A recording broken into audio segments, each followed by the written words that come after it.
All right, so for this exercise, we're going to be doing the same 1-point perspective like we did with the cubes, but this time we're going to be doing it with a triangle shape and a circle shape and the square. So we're going to be making rectangular prisms, cylinder, and triangular prisms. Wow, that was hard for me to say. Sorry. All right, so I'm just going to speed this one up, because I don't want to waste too much of your time, and we kind of already practiced this, so it'll be a little bit faster. Okay, I have my circle, my square, my triangle, and I'm going to connect the points from the vanishing point to the shape. And then with that cylinder, I just copy the circle shape behind it. I erase. Okay, do the same thing with the square.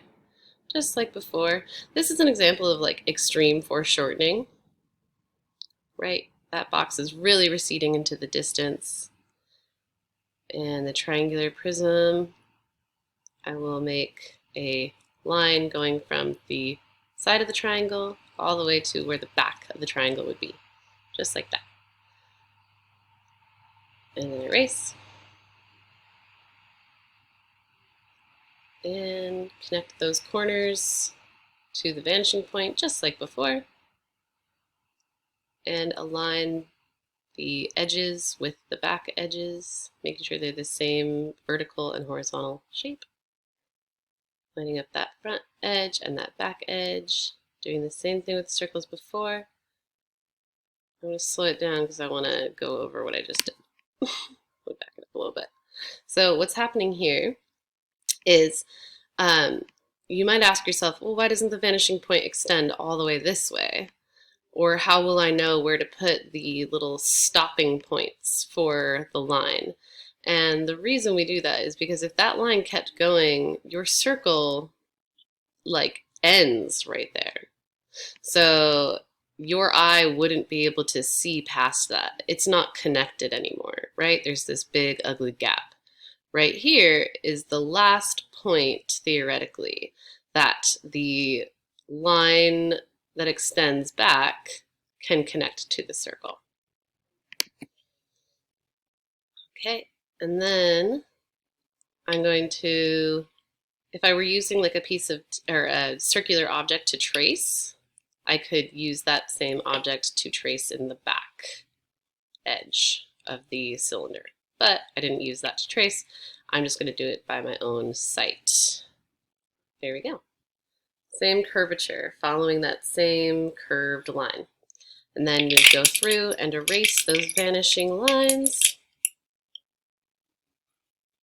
to get your perfect shapes.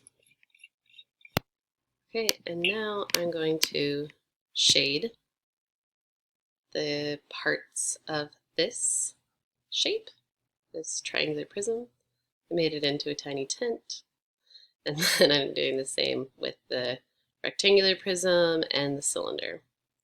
With the cylinder, you really want to follow that shape, that curving shape.